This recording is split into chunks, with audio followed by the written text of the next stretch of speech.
La humanidad ha sufrido pandemias desde la antigüedad clásica. Nosotros descubrimos rápidamente que la Argentina no estaba lejos de esa tragedia. Cuando llegó la epidemia aquí a nuestro país, hubo una legión de profesionales de la salud que heroicamente se pararon en la primera línea de fuego. Entre ellos hubo una médica que, además de su trabajo científico, salió a los medios para enfrentar las muchas voces irracionales que decían cualquier cosa al respecto. Se ganó, gracias a esa tarea, el apodo de la infectóloga del pueblo. Su nombre es Gabriela Piovano.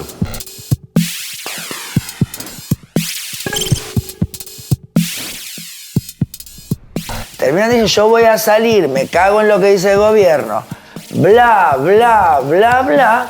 Bueno, hay gente que lamentablemente se deja guiar por eso y se influencia por eso. Haceme la gauchada de levantar pavadas.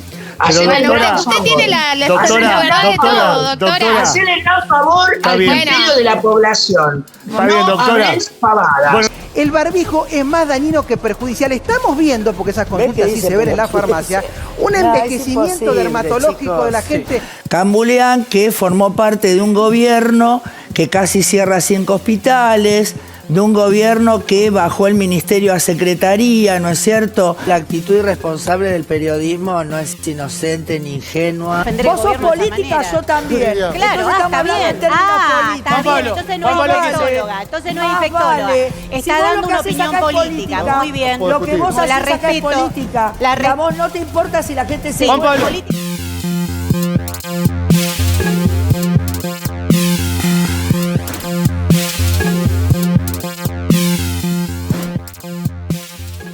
Doc, ¿pandemia se nace o se hace?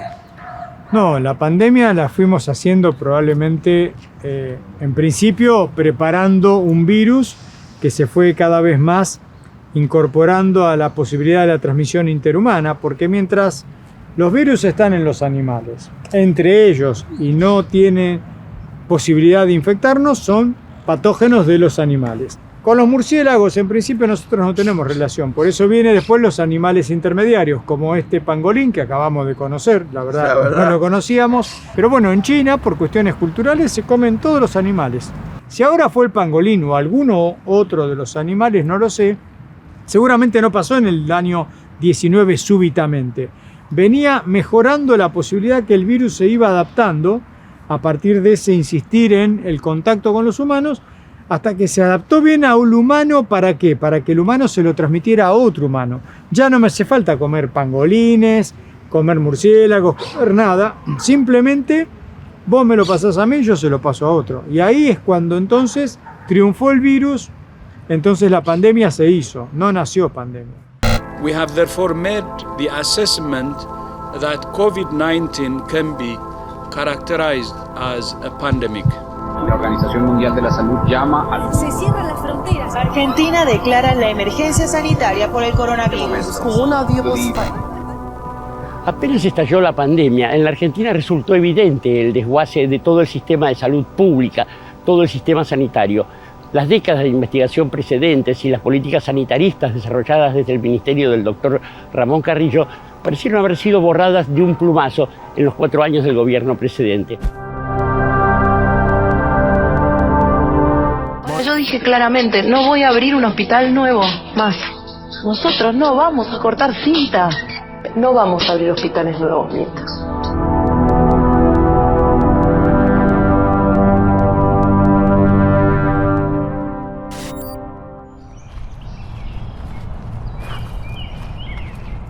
¿Cómo estaba nuestro sistema entonces ya sí, ¿no? Los que recibimos esta pandemia, estos planetas que fueron invadidos en Argentina, ¿en qué condiciones nos encontró a nosotros el virus? Nos encontró esta pandemia con muchísimos defectos, digamos. Hubo que construir nuevos hospitales, hubo que conseguir más médicos, y enfermeros.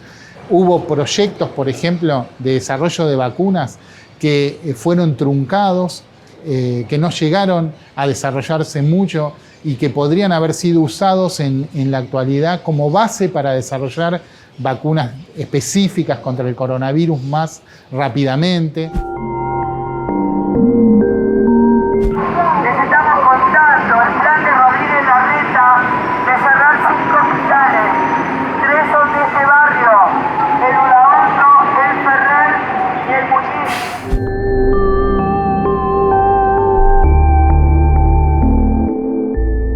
qué rápido, ¿no? Que algo que tarda tanto en construirse, ¿no? Y que además requiere, digamos, de un engranaje que ponga en marcha, ¿no es cierto?, todo un montón de recursos, de organización, etcétera, etcétera, y que fácilmente, ¿no?, en un gobierno que tiene, digamos, un respaldo mediático muy importante y judicial, ¿no?, se avalan este tipo de políticas que claramente demostraron ya por fuera de la pandemia tener un efecto totalmente negativo, ¿no? Tengo que hacer una aclaración porque me lo están pidiendo por las medias de distinto color que llevas puestas y que han llamado mucho la atención, y hay una buena razón que vale la pena explicar.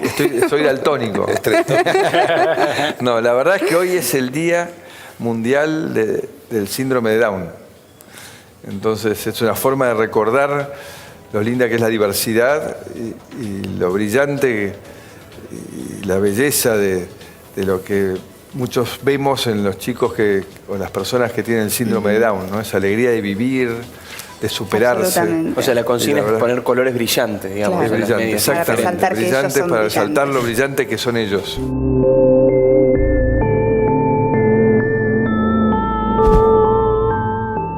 Hubo una época, si uno mira, donde tipos muy ligados a un cierto pensamiento liberal fueron además no solo emblemas de una medicina noble, sino mártires. Digo, Francisco Javier Muñiz, para empezar, pero puedes pensar en Bacareza, en Argerich, en Finocchieto, tenés un montón.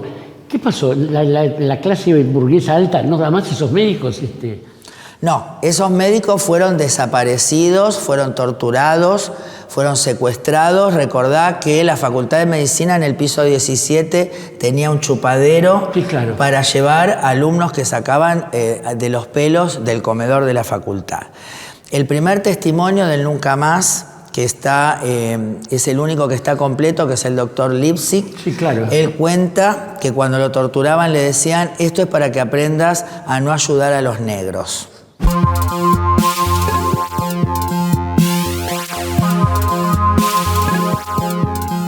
La llegada de la pandemia exigió la convocatoria de especialistas, de científicos, que pudieran asesorar a los gobiernos sobre las políticas a tomar frente a esta tragedia. La Argentina, en ese sentido, tuvo una temprana reacción.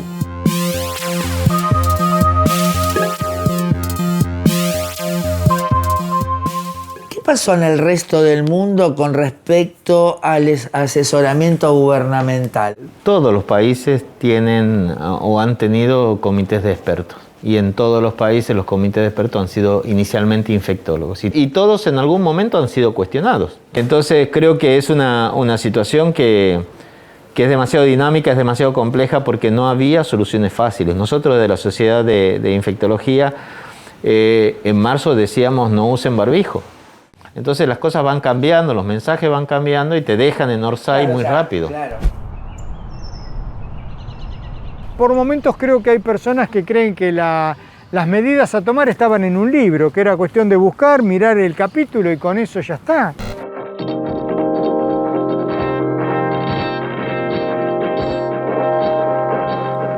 Pensando nuevamente en lo que es la guerra del 18, la epidemia aquella de la fiebre española, hubo otro factor que empezó a jugar ahí, digo, de manera más o menos central, que son los medios. Quiero decir, no había muchos corresponsales, estaba ya la gente de lo que después será United Press International. Digo, esta cosa de culpar a aquel que está transmitiendo la noticia. En principio, en aquellos momentos no era tan extendido de transmitir la noticia mal o al revés, ¿no?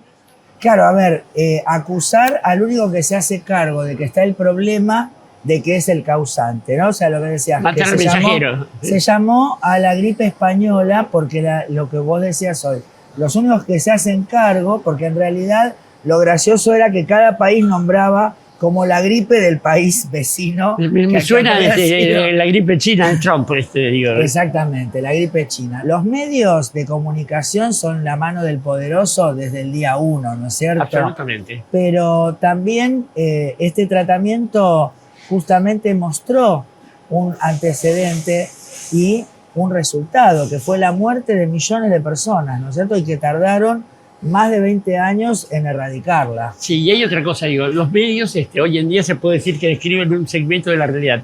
Los medios en ese momento escribieron la historia, además. Sí, realmente este modelo, ¿no es cierto?, de abordaje es histórico y bueno, y ha conducido a la tragedia.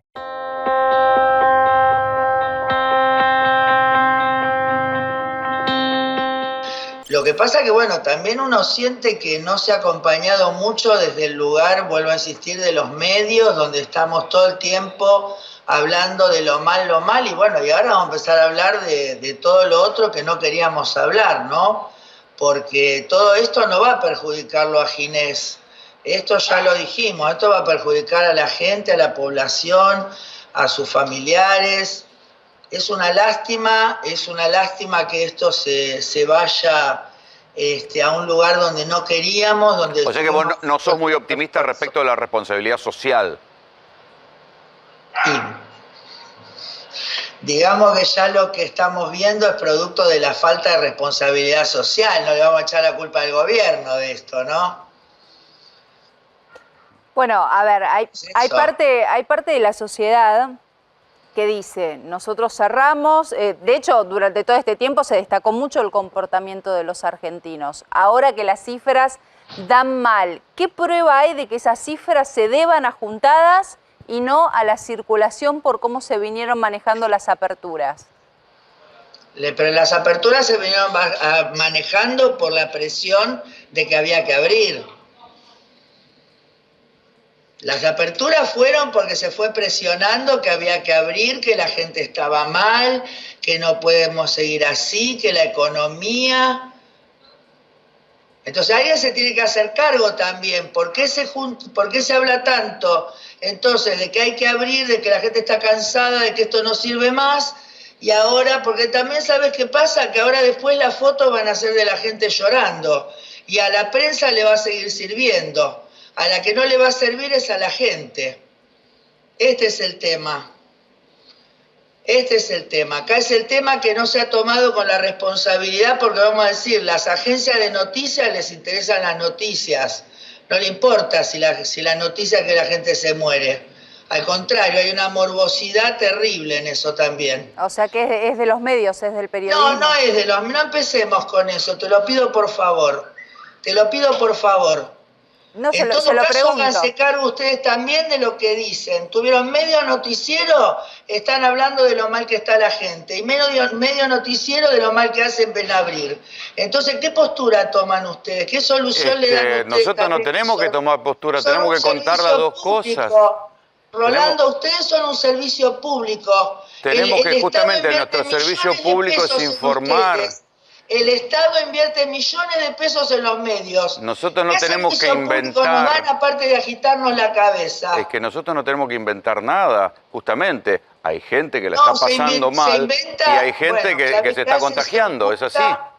La realidad es mucho más compleja. ¿Por qué no le mostramos? La realidad no se puede reducir a una teoría. En Chile y lo que pasa en Perú y lo que pasa en todos lados. Nos cansamos de mostrarlo todo el tiempo. Pero además, si tanto te parece que lo importante son los medios, comprate un noticiero, hace un noticiero. Digo, para eso estamos nosotros. Nosotros no vamos a tu puesto a decir si tal paciente hay que curarlo o no hay que curarlo. Entonces, respetá también nuestro trabajo. Nosotros somos los que hacemos los noticieros, y en mi caso hace 35 años, y hace 35 años, por supuesto que me hago cargo de eso y de mucho más, porque hace 35 años que trabajo de esto y cuento las cosas como me parecen, con los matices que me parecen. Cuando hagamos la autopsia de la pandemia en el mundo, veremos quién hizo qué y bien. China lo hizo perfecto, ¿no? Fue el epicentro, tuvo miles de infectados, lo hizo a mano dura, ¿no? A mano dura, que para algunos es inaceptable. Cuando Formosa hizo una mano dura light, porque ni siquiera fue nada que ver con China, bueno, fueron ahí, le armaron bardo hasta que lo tuvieron que romper.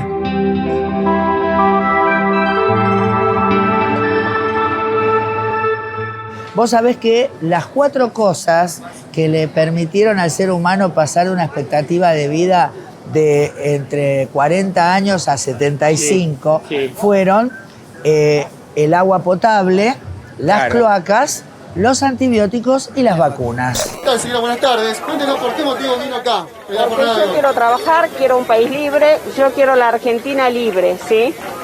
Quiero libertad. Esto no es Cuba, no es Venezuela. y no vamos a permitir. Y todo lo del coronavirus y toda la zaraza es todo mentira. A circular libremente por nuestro país. Porque no hay estado de sitio, nos defiende la Constitución. Y podemos circular sin barbijo porque al ser personas sanas no estamos constituyendo un delito contra la sociedad, porque no infligimos nada contra la salud, porque somos personas sanas. Y soy inocente hasta que se demuestre lo contrario. ¿Usted cree que hay que seguir el ejemplo, por ejemplo, de Brasil o de Estados Unidos? Sí, porque la pandemia es farsa. ¿Y los muertos en Estados Unidos y en Brasil? Son mentiras, las cifras se inflan. ¿No cree en los 100.000 muertos de Estados Unidos? No. ¡Quema de barricos! ¡Quema de barricos! ¡Quema de barricos! ¡Quema de barricos! ¡Para vos, más! Ahí está Gabriela Piovano, que es la médica que siempre está en los medios, que nos quiere confinar. Que le miente a la gente con el coronavirus. Le dice la verdad, no está discutiendo los científicos. Y que insulta a Pineda y no sabe discutirle con los científicos. ¡Hija de puta!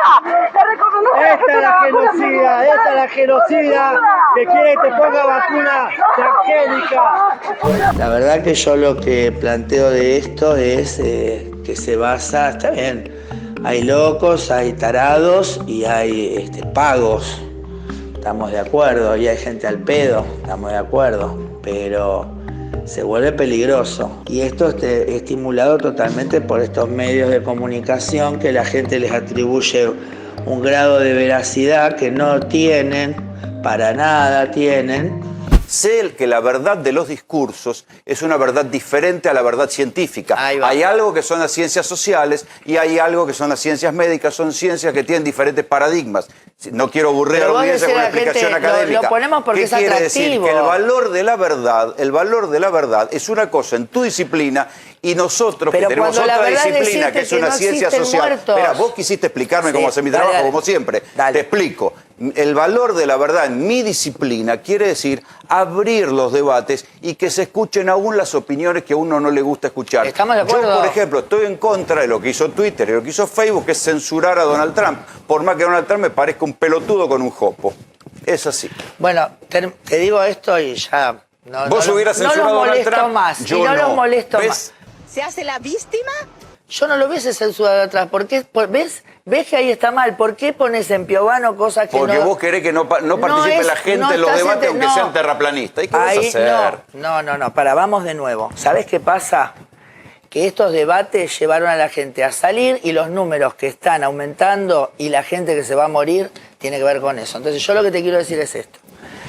Una cosa es que discutamos opiniones y estamos de acuerdo. Yo siempre, toda la vida, estuve en contra de todo el mundo y así que siempre tuve que aprender a lidiar y cambié muchísimo porque justamente yo creo que cuando alguien te presenta una razón que es mejor que la tuya, si sos inteligente, está bien. Entonces, desde ese punto se llama estamos honestidad de acuerdo. intelectual. Exacto, es honestidad intelectual es lo que les pedí desde el día 1. Entonces, yo lo que quiero decir es esto. Una cosa es que vos opines, suponete, no, la verdad que habría que haber abierto el día 1 y que se caguen todos, estamos de acuerdo. Ahora que digas, los muertos no existen, no hay pandemia, la vacuna que se usa no ha sido controlada, bueno, entonces eso ya en los datos de la realidad son mentiras. Entonces, cuando se deja que eso siga, ¿qué pasa? La gente toma como que todo lo que aparece acá fue chequeado, hay una cosa universal que hace que acá no se miente, no acá, digo, en lo que es la televisión. No, los bien? auditores, vuelvo a la teoría de la comunicación. Se ha mentido adelante de la gente. No, ese es tu prejuicio. Ese es tu prejuicio. Yo digo la Tierra es plana. ¿Vamos a debatir si la Tierra es plana? No, porque eso ya está comprobado. Bueno, en el caso del coronavirus, lo que está haciendo comprobadas. Lo que está haciendo Peretta y otros es terraplanismo médico, epidemiológico, como lo quieran llamar. Es terraplanismo. Uno piensa en términos de individualismo o de comunidad, ¿sí? Digamos, esto está en la historia de la humanidad. ¿Cómo se enfrenta eso desde la medicina? Bueno, claramente, ¿no es cierto?, con estas corrientes que tienen que ver con el sanitarismo o el asistencialismo, ¿no es cierto? Hablamos de sanitarismo con las políticas de sanidad del Estado, digo, del Carrillo en adelante, digamos. Claro, estamos hablando de sanear el ambiente, digamos, proveer un encuadre saludable para que la persona acceda a un estado de bienestar, ¿no es cierto? Que Carrillo claramente lo ubica en la comunidad, el bienestar en la comunidad, ¿no es cierto? Y esto depende entonces de que la comunidad se sienta parte y tenga conciencia, ¿no? De que como individuo sus acciones se proyectan hacia lo común y acciones en lo común se proyectan sobre su individualidad. Claro.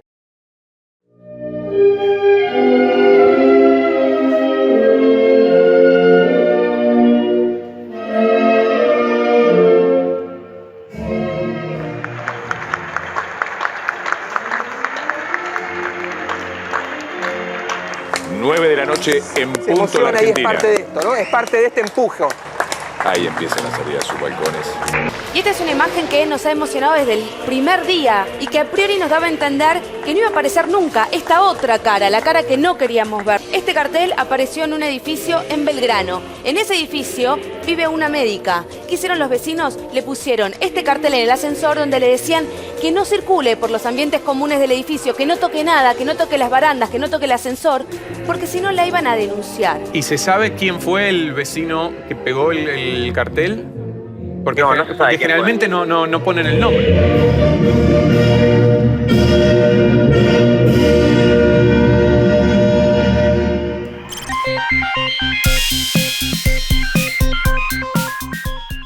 Afortunadamente, el Estado hizo una inmediata revalorización de la ciencia y parecieron revivir instituciones como el CONICET, el ANMAT o el Instituto Malbrán.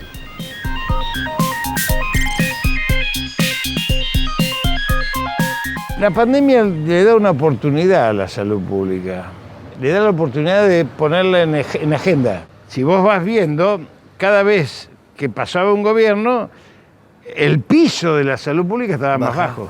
Estaba más bajo. Al ponerla en la agenda, se asume una responsabilidad. Esto que yo te decía de jerarquizar otra vez. Bueno, ¿y qué hacemos con esto? Mira, había salud pública. La pandemia realmente golpeó muy fuerte en todo el mundo.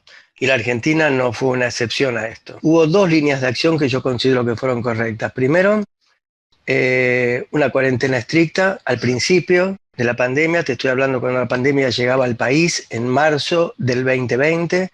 Esa cuarentena estricta quizás fue muy prolongada, pero creo que en el primer tiempo permitió a la Argentina avanzar en lo que es un fortalecimiento del sector de salud, básicamente del hospital público, particularmente de las terapias intensivas. Fue una respuesta muy poderosa en cómo se preparó a todo el sistema sanitario, que estaba muy vapuleado en muchos lugares, en algunos mucho peor que en otros. Cuando hemos podido aumentar prácticamente 50% la cantidad de camas de terapia con respirador, cuando hemos podido capacitar a los equipos de salud en cómo se utiliza el equipo de protección, que es fundamental para no infectarnos trabajando. Entonces yo creo que la respuesta acá fue muy poderosa, acompañó fuertemente la sociedad, el gobierno nacional y los gobernadores en términos generales, logramos que se transite más allá de la grieta hacia fortalecer el sistema de salud, que nos permitió una primera ola donde nunca tuvimos a alguien al que no le diera respirador o oxígeno. Nosotros, los sanitaristas, los médicos, los epidemiólogos, ustedes, todos, nos preparamos para dos guerras, la reconstrucción y la pandemia. Para los que no nos preparamos, Gaby, es para la tercera guerra, porque si es una guerra, empezamos a ver los tiros por la espalda de todos aquellos que atacaron las políticas sanitarias y que en ningún país del mundo sucedió que la oposición más importante, parlamentaria, ejecutiva en las provincias, en los municipios, ataque las políticas, porque las políticas sanitarias son sagradas. La Argentina se caracteriza, este gobierno, de desaprovechar todas las oportunidades. ¿Vos te acuerdas que hubo que tener una discusión? Porque en algún momento el exministro Ginés González García, el presidente de la República, la misma ministra hoy decía, bueno, esto no va a llegar, acá nos tenemos que ocupar de otras cosas, el dengue que nos tenemos que seguir ocupando y demás, pero esto no va a llegar nunca. Bueno, llegó. Hoy se cumple un año del fracaso sanitario. Ni olvido ni perdón.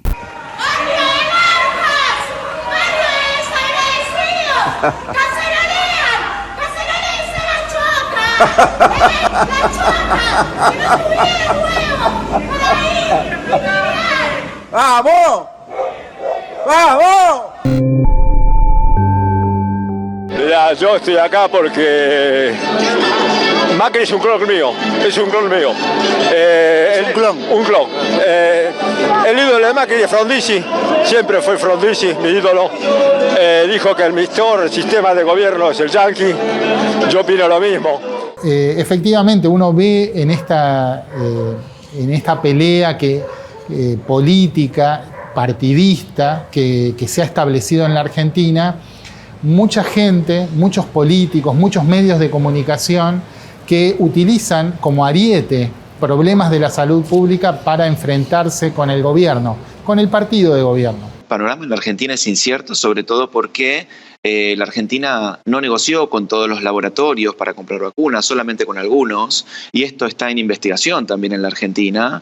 Y por supuesto que la gente que está esperando esas segundas dosis y muchas otras, 5 millones de personas aún esperan la primera dosis de la vacuna, tienen una angustia muy fuerte y muy importante, por supuesto, y un enojo en la Argentina que se va a traducir, sin lugar a dudas, en las próximas elecciones que nosotros tenemos por delante dentro de una semana. Yo creo que la primera política pública que tiene que hacer el gobierno argentino es pedir disculpas, pedir perdón. Este es el señor Carlos Camburian, es el infectólogo VIP de Macri. Sacó una tarjeta corporativa del Hospital Garrahan, cosa que no habían hecho hasta ese momento administradores del hospital. Fíjate en qué gastó, por ejemplo, en un mes, este señor se gastó en Jones, en Burger Soho, en Kansas Pilar, en Roldán, un restaurante tremendo, en Rooftop.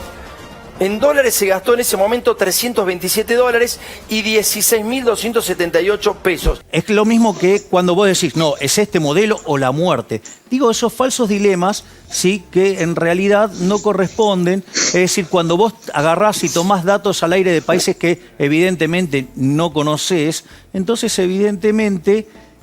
Digamos, me parece que... Bien, yo entiendo a todos. No quiero que se peleen. Gabriela, por favor, antes de hablar con Juan Carlos, haceme un resumen de esto, lo último. Gabriela, la palabra es tuya. Bueno, me parece que más berreta es hablar de la gente, de la vida de la gente, balance, ¿viste? Incluirla en el balance de las cosas y hablar de la vida de la gente como si fueran un dato más, gente que se muere, entonces si se mueren en un accidente de tránsito no vendamos autos.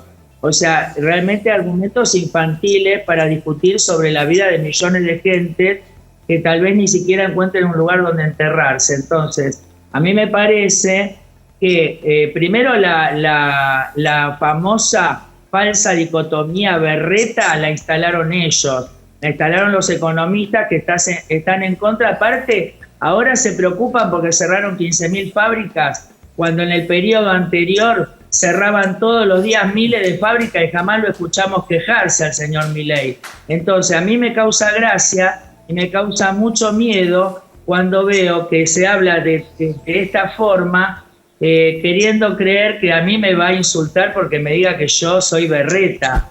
En general, en los países donde hubo... división política en cuanto a la pandemia son los lugares donde todo ha sido peor, ¿no? Los lugares, si pensás Alemania, los países escandinavos, donde más o menos se respondió bien, son lugares donde a pesar de las diferencias, una vez que se eligió un camino más o menos, se hizo. En los países donde hubo divisiones, y Argentina es primordial en esto, el resultado es desastroso. Yo, como vos, hablamos desde un lugar. Ellos también hablan desde un lugar. Cuando nos quieren decir que nosotros hacemos política por lo que decimos, en realidad lo que están confesando que ellos hacen política.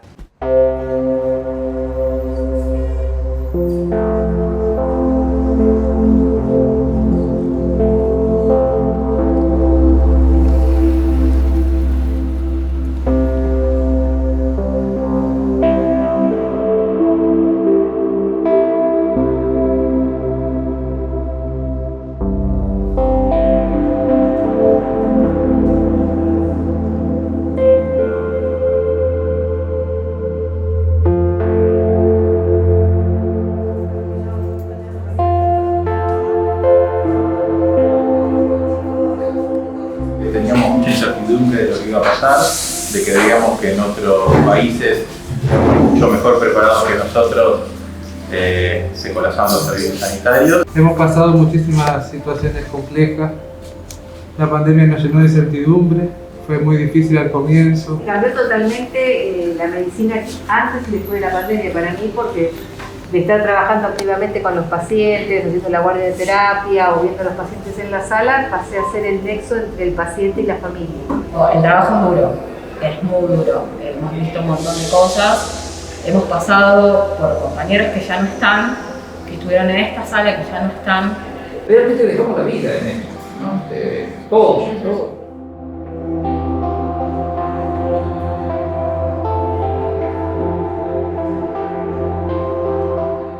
Fue muy estresante el esperar lo que se venía, acomodarnos a otro estilo de trabajo, por ahí algo más rígido, no tan espontáneo. Nosotros somos acá hay mucha libertad para trabajar y mucha espontaneidad, y este tipo de patologías no permite eso, entonces para nosotros fue un cambio importante. Muchas veces es triste porque uno tiene que dar malas noticias y trata de dar las malas noticias de la manera menos dolorosa posible, pero bueno, no dejan de ser malas noticias. Nosotros no estábamos acostumbrados a ver tantos fallecidos. En nuestra terapia, si bien teníamos pacientes graves, no veíamos tantos muertos.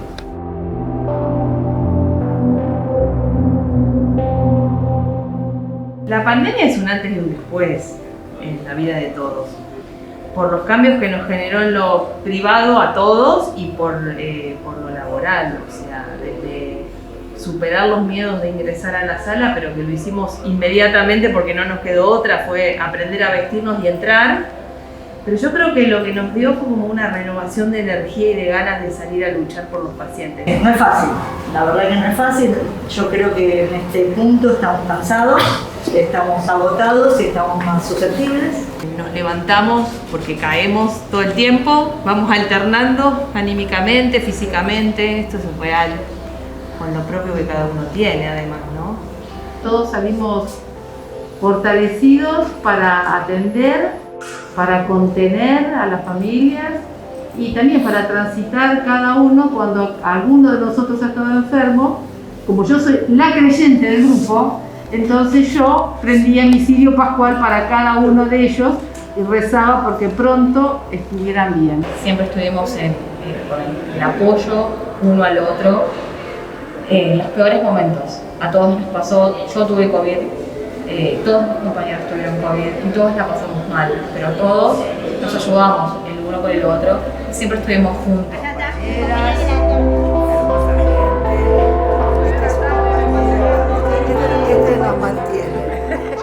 Creo que es un momento en el cual uno no baja los brazos, sigue adelante. O sea, te duele, te lavas la cara y seguís. O sea, pero nunca bajas los brazos.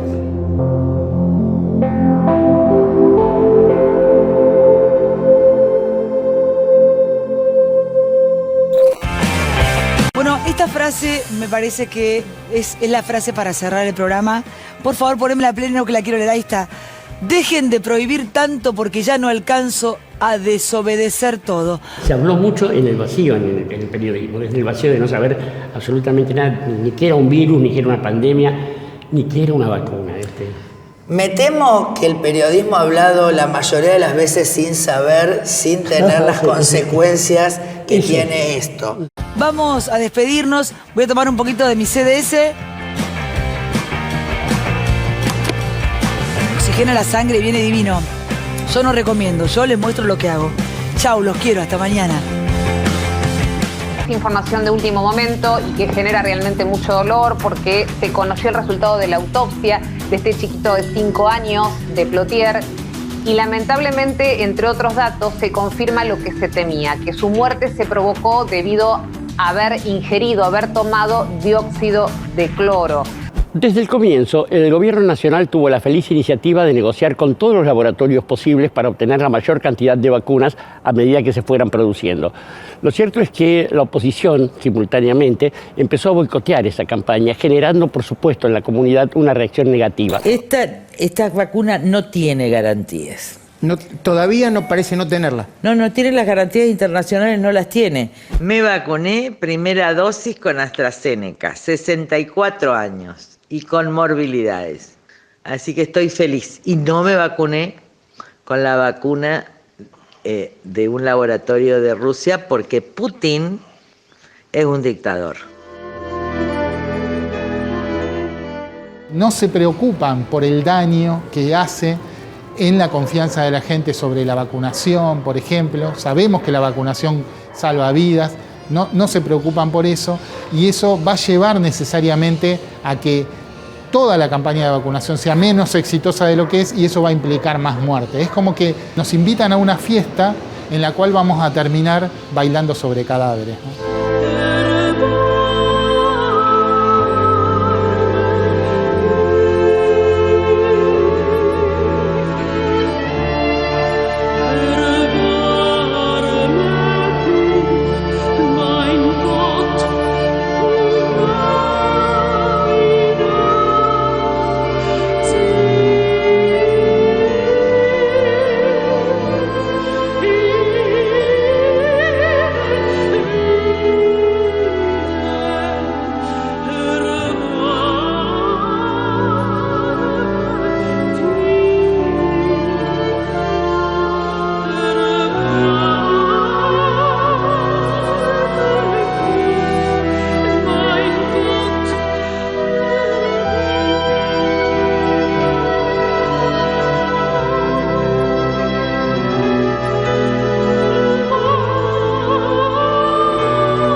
Que no estamos en contra de todas las vacunas, estamos en contra de esta vacuna. Sabemos muy bien lo que está pasando. Sabemos que usan una mentira organizada basándose en una falsa pandemia por donde la quieras mirar. ¿Para qué? Para generar un control con actitud y atributos legales de un estado de sitio como el que estamos viviendo. ¿Cuál es la duda? ¿Qué le decimos a los médicos que en este momento le están diciendo a sus pacientes que no se vacunen? Yo no creo que hoy sea de buena persona, no te hablo de médico, no creo que sea de buena persona sembrar dudas frente a una intervención que potencialmente puede salvar la vida de otras personas. Y en ese sentido hay que tener una gran responsabilidad, hay que justamente si uno no sabe se tiene que callar y aprender y transmitir lo que sabe, ¿no? O lo que puede saber. Transmitir la fake news, no solamente sobre vacunas, sino sobre tratamientos, transmisión o cualquier tipo que pueda tener, tiene un impacto enorme en este momento en la vida de las personas y hay que ser muy cuidadoso. Nos tocó a nosotros aquí advertir de lo que estaba pasando con la vacuna rusa. Allá por octubre, noviembre, nos tocó decir lo único que ofrece la vacuna rusa hasta el momento son dudas. Muchos se enojaron desde el oficialismo. No preocupa, es así.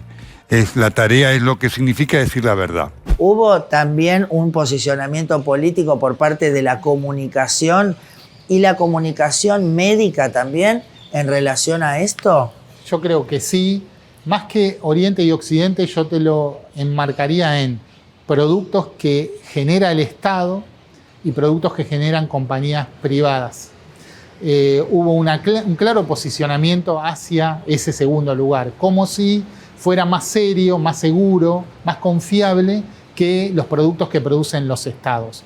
Vos fijate que los productos que fueron atacados por los grandes medios argentinos fueron la vacuna que produce el Estado ruso, la vacuna que produce el Estado chino, seguramente ahora va a ser la vacuna que produce el Estado cubano, y lo sería si fuera una vacuna producida por el Estado argentino. ¿Cómo explica usted que solo en Rusia en Argentina, en Bielorrusia y en Serbia estén efectivamente utilizando esa vacuna y que Europa, Estados Unidos, México, Canadá prefieran otras vacunas. Nada más. Doctora. Usted no conoce nada de geopolítica, usted nació ayer al mundo. ¿Usted es médica o politóloga? Pero conteste usted, doctora, que sabe. Dejémonos de hablar pavadas, porque el Instituto Gamaleya es el segundo en el mundo en fabricación de vacunas.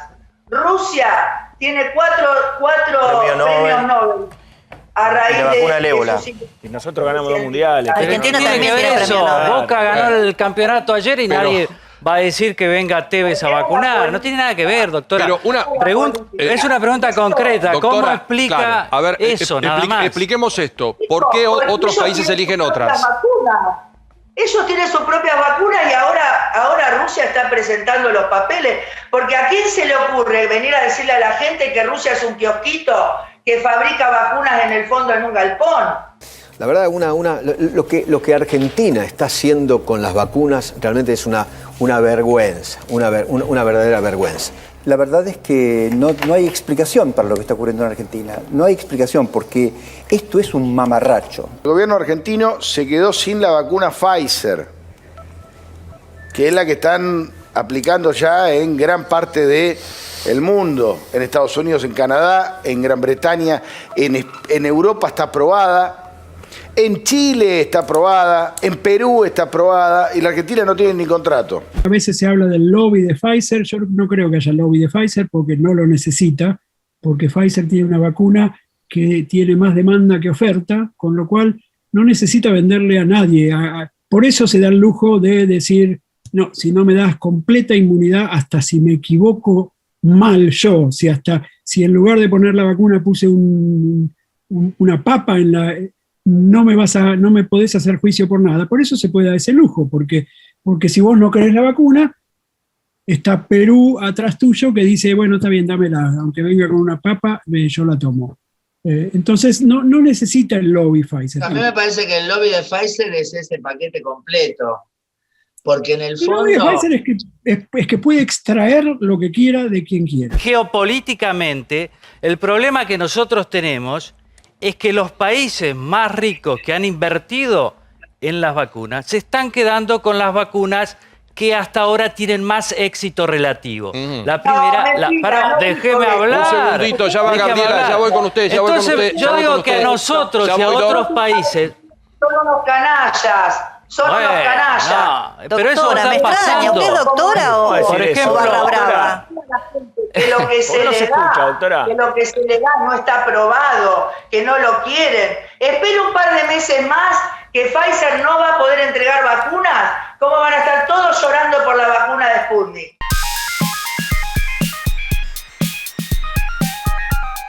Bueno, a ver, yo creo que, bueno, como dijiste recién, ¿no? Pasamos de hablar mal todo el tiempo de la vacuna a ahora pelearnos por quién se la pone. Y en realidad me parece que no pasa por ahí. Nosotros tenemos que alcanzar un 70% de la población para tener la inmunidad de rebaño famosa o comunitaria, como nos gusta llamarla, para poder salir de esta situación de la que se han estado quejando desde el día 1. Ahora, que un funcionario se la ponga, me parece también, ahí me parece grave que se empiece otra vez a tirar abajo a quienes trabajan justamente para garantizar las políticas que hacen que se llegue a los ciudadanos. Porque si los ciudadanos hoy van a tener vacuna, va a ser por esos ministros, va a ser por el viceministro, va a ser por toda esa gente que se tiene que mover para poder negociar, para poder ir a los lugares a constatar lo que está pasando. Es dable que estén protegidas. Primero porque desgraciadamente hay gente que se ha enfermado gravemente y se ha muerto, aún no teniendo factores de riesgo conocidos. Y segundo, porque justamente pueden llevarlo también a sus familias o a esos lugares que ellos van a visitar. Entonces me parece que no tiene que pasar por ahí el no llegar a entender o hacerle creer a la población que un funcionario, porque es de segundo nivel, no es importante. Ajá. O sea, a mí me parece que nadie hay que dijo entender eso, Piovano. que estamos, Se lo no, sí, lo estamos- están diciendo. Entonces yo lo que No, se lo estamos es de preguntando siempre. como especialista. Es lo de siempre, es tratar de tirar abajo a los Sí. que trabajamos en el Estado, como que somos menos. Para nada. No ¿Usted nos se dio las 2 dosis de la vacuna, Piovano? ¿Cómo? ¿Se dio las 2 dosis de la vacuna? Sí, por suerte sí. Fue la primera entre 5 que me la puse en el Hospital Muñiz Claro. y gracias a Dios la segunda dosis también pudimos cumplir lo mismo. Claro, pues en la Capital Federal las 24.300 dosis se dieron la segunda dosis a todas las vacunas, pero hay lugares donde falta, no es una cuestión de criticar la vacuna. Claro, bueno, pero porque sí. Nicolás, vos sabés que tenemos que llegar a por lo menos, si somos 45 millones de Sí. personas, tendríamos que llegar por lo menos a 35. Sí. Nadie va a creer que las vamos a vacunar a todas el mismo día, ¿no? No, por supuesto que no. 35 O sea, eso no le millones. vamos a exigir, ¿no? No, por supuesto que no. No me parece bien tampoco echarle la culpa a la prensa por la supuesta desinformación o tirar abajo una no, vacuna no es la cuando... prensa, es mucho más que la prensa, Está es la todo el opinión mundo- pública agitada desde un lugar. ¿Y desde qué donde lugar? no se es honesto. Porque la opinión pública toda... Desde el lugar que ocupan ustedes todo el tiempo. Entonces le está porque echando los la que culpa porque estuvieron la... todo el tiempo agitando. Sí. ¿Usted Mirá, el otro conoce a día alguien me que no se quiera preguntaban vacunar? ¿Eh? ¿Conoce a alguien que no se quiera vacunar?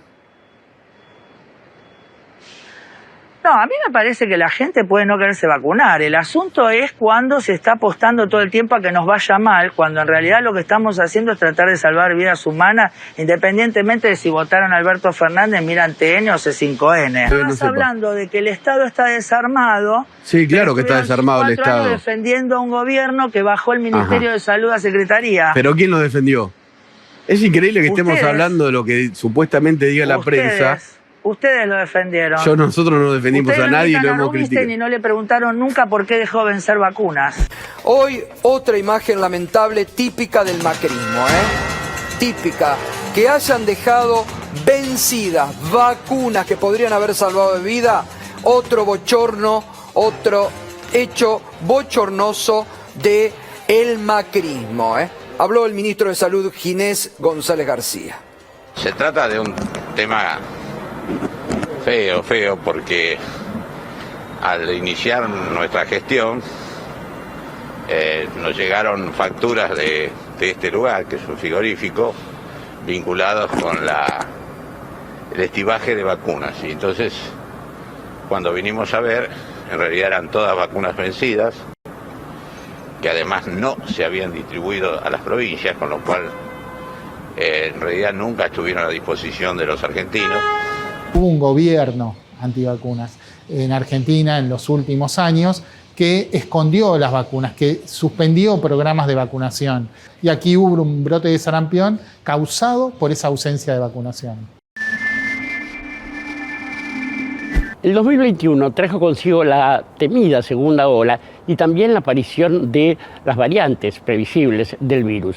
Más allá de los laboratorios que están produciendo vacunas, en el caso de laboratorios Insud, por una parte con Oxford AstraZeneca, y laboratorios Richmond con Sputnik. La Argentina ha avanzado, luego de un desfinanciamiento muy importante en la época del macrismo, con la gestión actual encabezada por el doctor Zarbalesa, se avanzó. Bueno, y hay 4 o 5 proyectos en marcha, muy importantes, en la Universidad Nacional de San Martín, en la Universidad Nacional de La Plata, en el Instituto El Eluar, en el INTA, tanto el INTA del interior, y yo creo que van a avanzar. Necesitas para eso, primero, tener un poco de paciencia, porque no hay tradición en Argentina de desarrollo de vacunas que hayan llegado a la fase clínica y a la venta del producto. El gran estrés que sufre entonces el capitalismo global, que demuestra que esa, globalización, hablando redundantemente,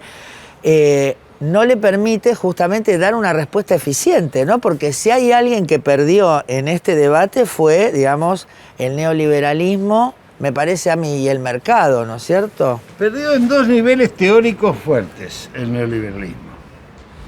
El primer nivel teórico es que todos los pueblos del mundo, todos los gobiernos del mundo entendieron que había que rejerarquizar el Estado como ordenador social desplazando al mercado. el Estado vuelve a aparecer como el planificador estratégico y el financiador de las políticas públicas. Es decir, la pregunta del millón que hay que hacerse en Cámara es, ¿tendríamos hoy las 137 vacunas que están dando vuelta o 40 vacunas que ya están en fase 3 si no hubiese habido financiamiento de los estados? El 99% del financiamiento es de los estados.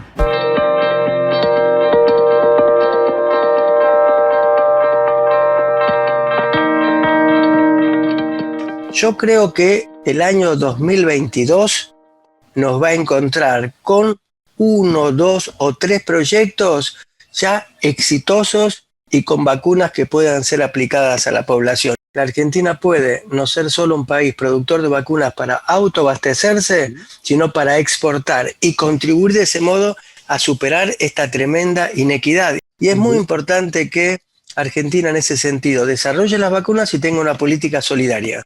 Questo tempo di oscurità e incertezze per la pandemia appaiono diverse luci di speranza, come le scoperte dei vaccini.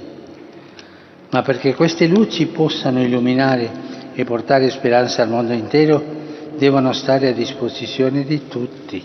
Mucha alegría contarles que me han colocado la segunda dosis de la vacuna con la AstraZeneca. Yo tenía el Sputnik, pero ahora hice la combinación con la Moderna. Ahí estaban las enfermeras verificando mis datos. ¿Qué te pusieron? La Sputnik Argentina. Ah, bueno. ¿Y todo bien? Y sí, y ahora ya por terminar esa preocupación. Vamos. ¿Algo más para decirle a la gente que te admira tanto? Que se vacunen. Muy bien. No nos queda otra. Yo confío en la vacuna. No todo ha sido malo en la crisis sanitaria que está viviendo el mundo por el coronavirus, y unos de los más beneficiados por esta pandemia han sido los canales de Venecia, que lucen cada vez más cristalinos. Un jabalí suelto en Barcelona, un puma en las calles de Chile, un zorro en San Francisco, un oso en la oscuridad de la noche de España, carpinchos paseando por el norte del conurbano bonaerense.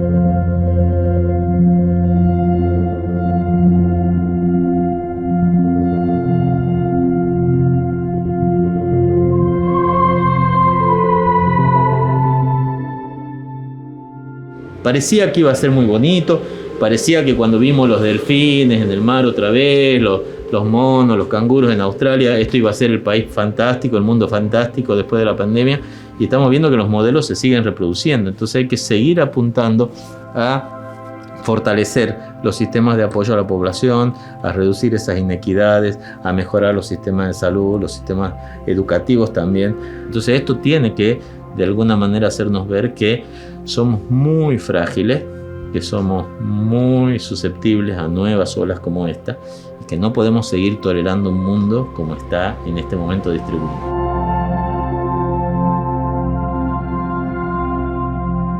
¿Y a vos qué te trajo esta pandemia? ¿Qué te cambió? ¿Qué te trajo? ¿Qué fue bueno y qué fue malo? En principio, la importancia, el reconocer la importancia de la difusión pública del conocimiento, de la democratización del conocimiento, para que todos podamos tomar decisiones, aún siendo legos en la materia, pero tomar decisiones informadas para evitar esta pandemia de falsas noticias, de mala información e información maliciosa. Esta pandemia permitió fortalecer un montón todo el sistema diagnóstico en Argentina. Acordate de cuando nosotros empezamos, digamos, hace 2 años, para hacer una carga viral en Jujuy la tenías que mandar a Salta o a Tucumán o incluso a veces hasta Buenos Aires para HIV. Ahora tenés cargas virales en todas las provincias, tenés más de 300 laboratorios. Una pandemia que me hizo rescatar mucho más la necesidad de estar con mis afectos, fuertemente de estar con mis afectos, porque los extraño mucho. Y por otro lado, no haber podido estar al lado de muchos cuando han estado enfermos. Entonces eso son buenas lecciones aprendidas de cosas positivas que esta pandemia va a traer. Y además, la solidaridad. Digamos, nadie se va a salvar solo. No dejemos para mañana el poder compartir el tiempo con otros, el poder abrazarnos, el poder decir a uno que lo quiere, que uno... Sí, aprovechar un poco más el tiempo en lo importante que no es lo material, sino realmente lo espiritual, lo relacional, fuertemente.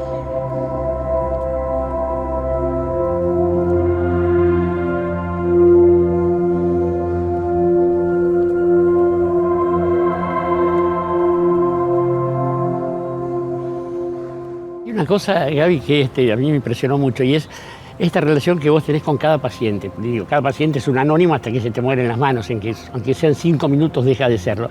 Y hubo un episodio muy extraño en el que se me ha contado, a ver si no me veo de Trovato, que estabas al lado de un paciente que se estaba muriendo, los parientes no se podían acercar, y estuviste con esta persona, le acariciaste la cabeza, digo, más cerca de una monja que de una médica, por ahí, digo, en el sentido de la contención espiritual. El personal de salud se merece todo mi respeto, toda mi admiración, y creo que lo están haciendo con un compromiso afectivo que es notorio. La doctora Gabriela, el apellido no me lo acuerdo, que trabaja ahí en el Piñero, estaba en ese momento en la unidad del pabellón 2 de COVID, donde estaba mi papá. Ella me vio muy angustiada, obviamente. Yo le logré dejarle el celular a mi papá, el cargador, y ella me dice: quédate tranquila, vos no te expongas, no vengas al hospital todos los días, que yo te voy a avisar si pasa algo. Y cuando el viernes, creo que era viernes 23 o 24, no me acuerdo, ella me llama para avisarme, como se había comprometido a avisarme, y me comenta que bueno, que él no iba a poder soportar el respirador, que él no iba a pasar a terapia intensiva. Yo le pregunto si lo puedo ver a papá, y ella me dice, yo me quiebro en ese momento y me pongo a llorar, y ella se quiebra también y se pone a llorar conmigo, y yo le dije entonces que por favor alguien se acercara, que quien fuera, el enfermero que fuera, que por favor le dijera que nosotros lo queríamos, ¿no? que se fuera con esa palabra, que era una forma también de abrazarlo. Entonces, nada, quiero destacar esto porque me parece que el trato humanitario que recibimos y el cariño, el cuidado es realmente tan elemental y tan necesario como la atención médica puntual, ¿no?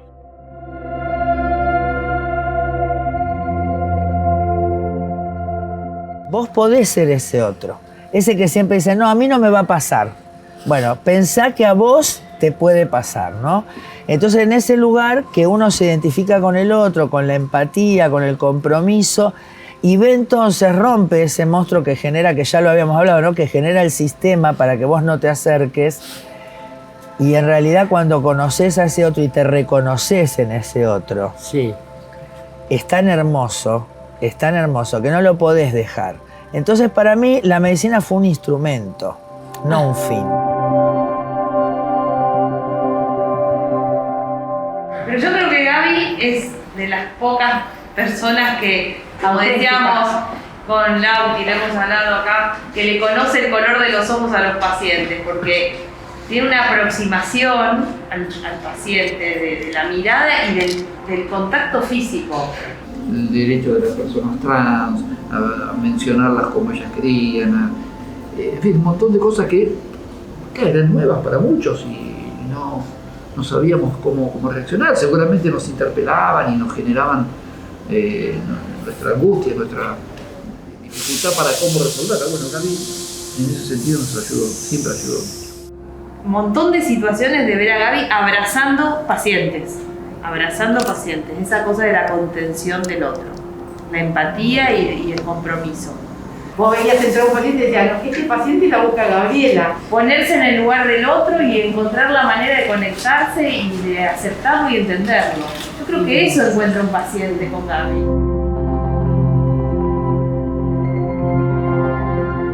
No importa si es malo o buen médico, lo importante es que sea una buena persona, porque el otro se puede aprender.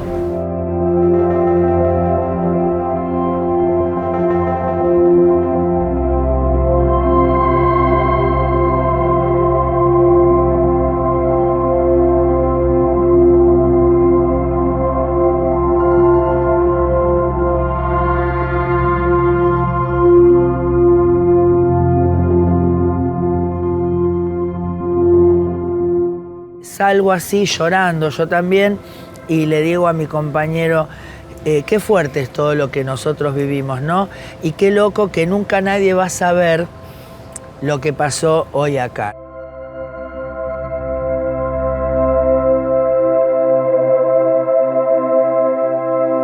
¿Pudiste conocer a tu sobrino al final? Mi sobrina, sí, muchas gracias.